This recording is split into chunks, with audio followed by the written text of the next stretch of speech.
I can understand that, but there are 91 criminal charges in all, Vivek, as you're aware, over 4 criminal cases. They can't all be politicized, can they? I mean, there's something that the former president must have done in any one of these that struck you as wrong, if not illegal. I think, Neil, just because the government has brought a case, if we're going to be a culture that now starts to say there must be something wrong, if the government has charged 91 counts, I think that's a people of sheep.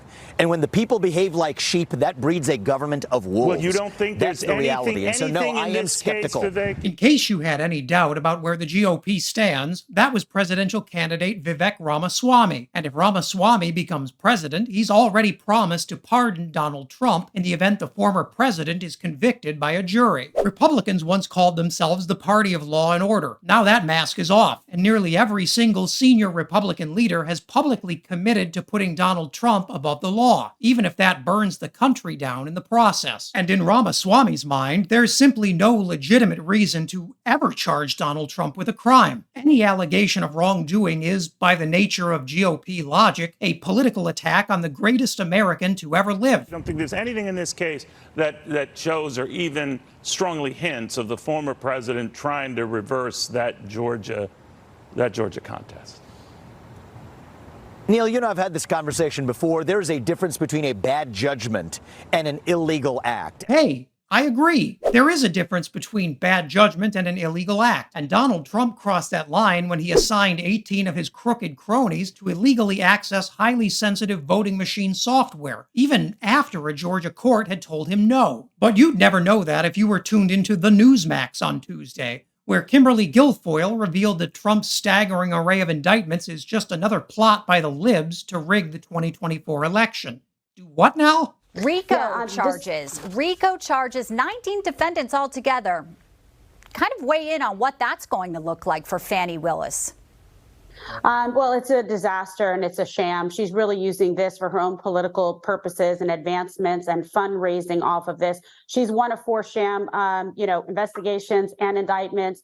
They, jumped the shark and released on the docket actually the indictment before it even came out. So then she had to do the dog and pony show, last night. To paraphrase Kim here, 1 sham, 2 sham, red sham, blue sham. But Kim wasn't nearly done, because in a really bizarre moment, she actually pointed out that Donald Trump has racked up more federal charges than famous mobster John Gotti. That's something, all right. And John Gotti, okay, can you imagine RICO, violations? John Gotti never even had 4 indictments at once.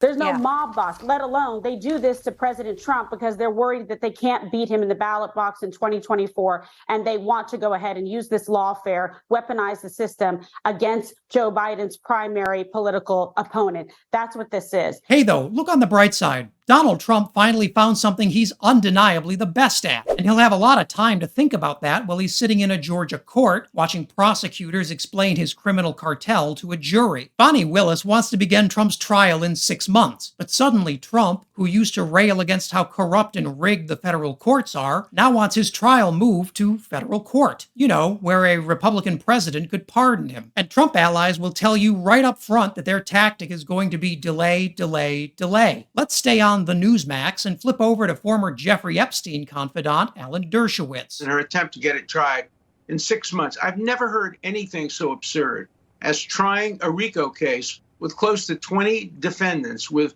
probably 40 or 50 lawyers within 6 months. Never in the history of the United States has a trial as complex as this one been tried within 6 months. She ought to be ashamed of herself for even suggesting that. If I were the judge, I would slap her down so hard for suggesting a 6-month trial in a case where there will be motions and there will be efforts to do all kinds of things. Well, no disrespect to Mr. Professor Alan Dershowitz, but as a matter of fact, the Atlanta Public Schools cheating scandal was a RICO case that went to trial in 6 months. And the prosecutor there? None other than Fani Willis, who scored convictions for 11 out of the 12 defendants. Listen, I'm not saying these Republicans are so lost in MAGA delusions that they've lied themselves into believing the justice system hates Donald Trump. I'm just heavily implying it. Because after all, I wouldn't want to upset Alan Dershowitz. Unfortunately for Donald Trump, the only words that matter are the ones that come during his trial. under oath. If Trump has something to say about how corrupt his trial is, he'll have his opportunity. Don't expect him to take it. And if you thought that was nuts, check out this video of Georgia's Marjorie Taylor Greene cheering on a voter who says Democrats should be executed. Well, I think we're ending on a right note. Remember to subscribe to my new solo channel, The Third Degree with Max Burns. And as always, leave a comment below so you can let me know what I should cover next.